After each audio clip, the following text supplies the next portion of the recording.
by offering a fixed price for the car, and customers shop just like they're buying any other item like groceries or clothes. Tonight on News 5 on your side, News 5 consumer reporter Beth Fuller takes us shopping and shows us ways to make the most of the new pricing system. 44,000 miles. Like many car buyers, the Christophersons are full of questions about the vehicle. About how much gas mileage do we get? You should get about 25 to 30. But if they buy a car from Ben-Hur Ford in Sioux Falls, one thing they won't wonder is whether they're getting the best deal the lot has to offer. We've been looking for a car for our daughter, and the first step that you take is to drive through and look at cars, and we've driven on some other lots, and there's nothing to go by. There are no prices on there. So, I mean, if you're working from what you want to spend, then it's the first thing you have to know. Last fall, Ben-Hur joined a nationwide trend of dealerships giving every customer what's called the best price, which means the price you see on the car is already lower than most sticker prices, and it's the lowest the dealership will go on the vehicle at the time. The idea of a fixed price received the most recognition a few years ago when Saturn announced that every customer would pay the same price for the same car. Since then, dealerships across the country have picked up the idea, but with modifications. For example, car prices may vary city to city. It's what the customers really wanted. The customers have told us that negotiation isn't a pleasant part of the buying experience, and because of that we responded to that and said, let's take the negotiation out of the buying process. They set their price based on the market demand, so shifts can cause the price to fluctuate from week to week or city to city. South Dakota Auto Dealers Association Executive Vice President Van Johnson says the customer's best protection is still to shop around. What I'm finding that's somewhat disconcerting to dealers out there is that people will travel today. I mean, they're much less local market loyal than they have in the past. So far, Ben-Hur is the only Sioux Falls dealership with the best price guarantee. They say so far it's working because when the customer feels they're getting the best value, they come back. For News 5 on your side, I'm consumer reporter Beth Fuller. If you feel you've been a victim of a scam or have a consumer story idea, give us a call at 1-800-727-5358 or 361-555 extension 43.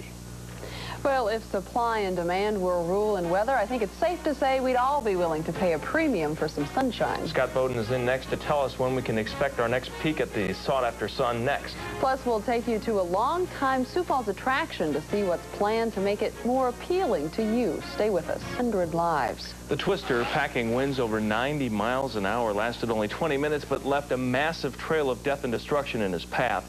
Some 33,000 people are injured, many of them critically. The twister flattened dozens of villages where most homes are built of mud and straw. Bangladesh's worst storm in 1991 killed over 100,000 people. Truly incredible. Luckily, nothing like that here, and we actually have warmer temperatures on the way. No, if we all lived in straw houses, I think we'd be concerned too. This time of year, yeah, definitely. So it looks like it's going to be a pretty bad week until Saturday and Sunday. Well, at least that's good news. Yeah, I mean, usually it's the weekend that's going to be bad. Right, we always say the weekend's going to be nice, and I mean, going to be bad, and this week it's going to be nice. So well, good. We can look forward to that. We do. Let's take you to the maps and show you what's going on. Jetstream has pushed on northward. The office presented its master plan for making the falls more of a tourist attraction. There will be 10 different plaques, if you will, but they will be more than plaques. They'll have photographs and information, both from an interest standpoint, educational standpoint, and I think it'll be extremely interesting for the citizens. The information stops are part of a multi-million-dollar renovation of the entire Falls Park area. The interpretive part of the plan should make the Falls area more user-friendly for visitors. Well, more than 100 student visitors from Annie Sullivan Elementary in Sioux Falls serenaded employees, including Mayor Gary Hansen, today at City Hall for their spring concert. This is the second time since Christmas the classes have sang at the municipality. Sioux Falls City Hall and Annie Sullivan are school business partners. As it made its way across the state of Nebraska today. Along the way, the torch made a stop in North Platte this morning where the Olympic flame was passed between 20 different runners, one of them being News 5's own sports director, John Wilson. John ran the final leg of the relay in North Platte before passing the flame back to the Pony Express where the torch continued its trek across Nebraska. John Wilson will have more on his historic day in North Platte, Nebraska tomorrow on News 5 Sports at 5. piece of history in the making. Exactly, the same way. Planning to start a petition drive against the boulevard. He says he has no plans of initiating that petition drive. Finally tonight, most of us know it's often difficult for kids to relate to older people, and many seniors don't know what makes today's youth tick either. The Geriatric Health Institute of Sioux Valley Hospital in Sioux Falls has a program to help the young and old understand one another. These fifth graders at Lowell Elementary School were visited by senior citizen volunteers today.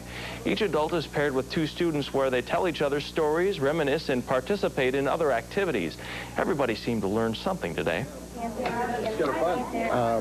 Their openness and their willingness to share with me has been just a delight. I learned about what it was like when older people were younger and their childhood, and they had no phones and how rough it was for them. Today's visit was timely. May is Older Americans Month. I remember stories from older aunts and uncles and grandma and grandpa. You can learn a lot. Yeah, you really can. It is pretty fun. All right, a lesson for all of us, I guess. Thanks for watching News 5 Tonight, the station that's working for you. Have a good night and stay tuned for The Tonight Show with Jay Leno next. Have to have the inside knob removed. Others had to be replaced because they were too warped for their frames. They wouldn't latch without, once you let go of it, they'd pop open, you know. The food hatches attached to inmate doors are currently being modified because they wouldn't fit. And Sheriff Swenson says basic design problems will make the jail unsafe for workers if left unrepaired. If I'm in here, you can't see me if I want to play games with you until you come through that door. And it may be too late by the time you realize I'm there, you know, I jump you in. In addition, security cameras in the recreation area are not housed, and Swenson worries by throwing a basketball, an inmate could knock out the picture. Why all these problems so close to the jail's completion date? Swenson says it's simple. They listen to them, not to us. We're not in the most ideal situation.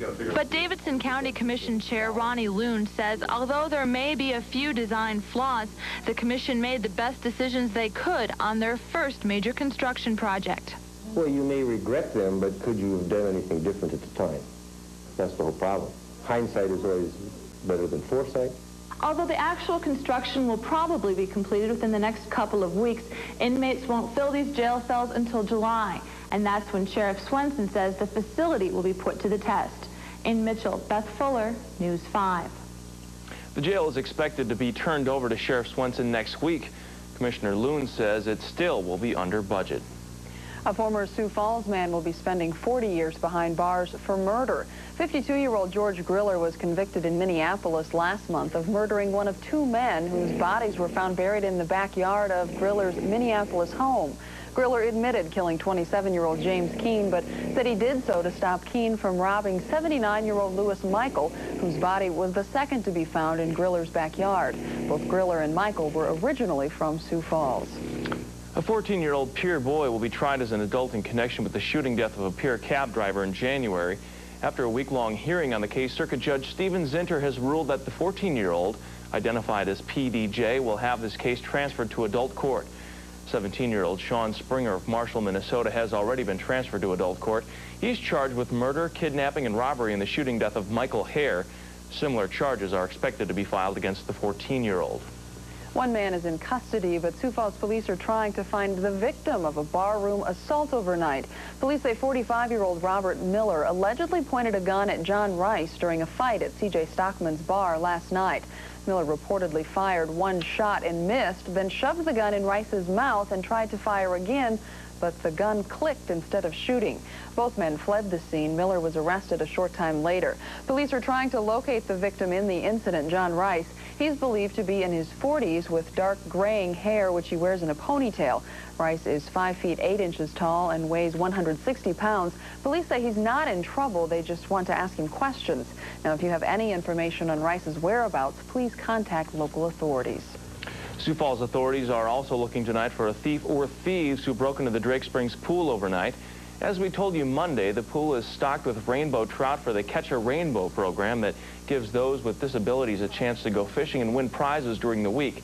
But overnight, equipment and prizes, along with tools, rods, and reels, were stolen from the pool's main building. The people that broke in knew what they were doing and knew what the event was involving, so they had to know who the event benefited. So I guess in my mind, they're pretty low to do it.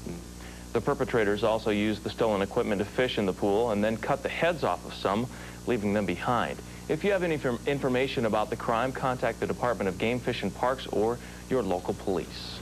The Minnehaha County Sheriff's Office is asking for your help tonight in finding an 11-year-old runaway.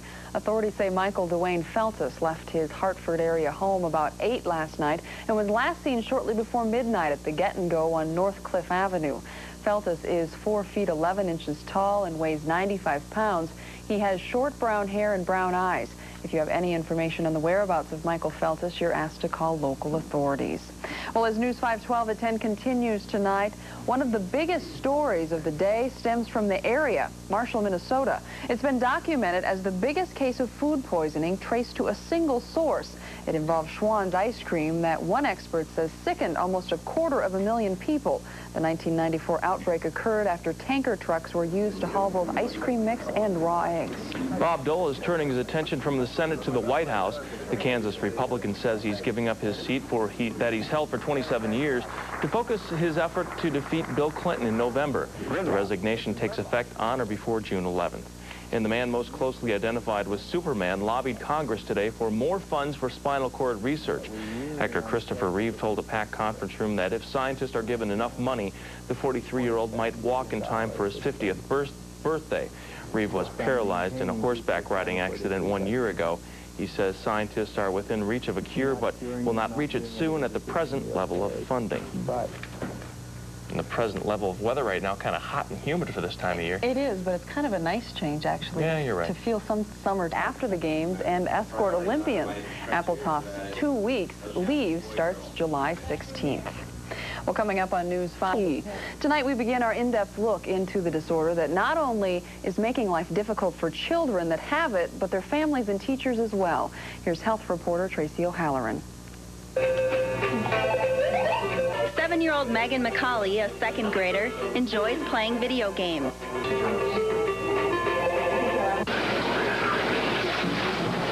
At 15 years old, Andy McCauley, no relation to Megan, has started his first job at Taco John's. Andy and Megan are obviously at different stages in their lives, but even though 8 years separates the two, there's one thing they do share in common. Watch Andy as he tries to finish his algebra homework. What may seem like a simple task to an average 15-year-old, for Andy, it's a struggle. The things. Now watch Megan work on simple adding and subtracting. Homework many kids her age could do in their heads. But for Megan, she needs counters just to get her through it. The thing I hate most is social studies, and the thing that's difficult is math. How many total do you have? Sets. Both Megan and Andy are suffering with attention deficit disorder, or ADD. Therapists estimate that more than 1 million children in the United States have this neurological disorder that causes confusion, frustration, and anxiety. But what's shocking about the kids who suffer from ADD is for many of them, like Andy and Megan, they have very high IQs. The teacher asked us our quizzes, and she asked me 9 plus 6. I'm supposed to know that just like that. When she flips the card over, boom, I'm supposed to know it.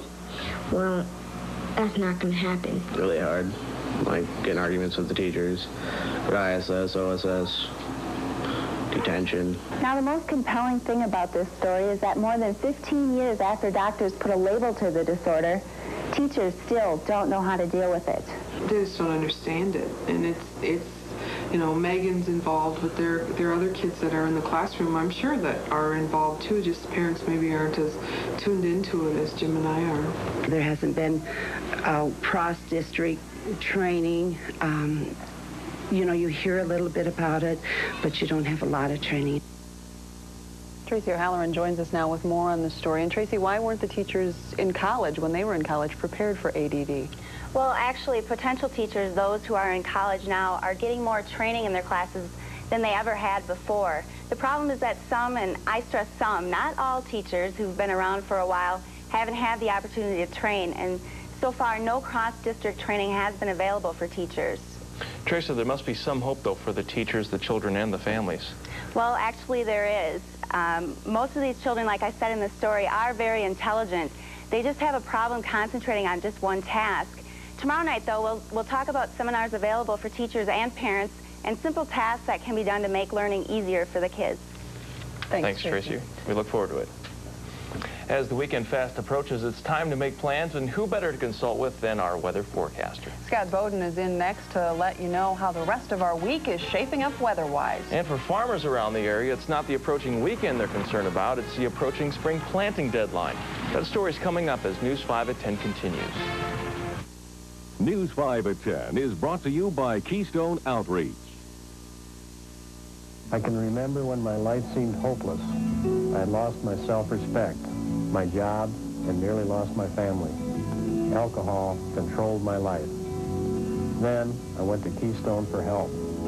At first I thought I was giving up something. Instead, I was given a whole new life. Keystone's recovery program was the beginning of my freedom. Call Keystone Treatment Center today at 1-800-992-1921. If you believe our new U.S. representative should have over 20 years of successful business experience, providing leadership for dozens of civic and charitable groups, fighting for tax reform, balanced budgets, tough on crime, new jobs, someone prepared to make sure your voice is heard and your vote counted in the U.S. House of Representatives, Lieutenant Governor Carol Hillard, tested leadership, getting things done for South Dakota.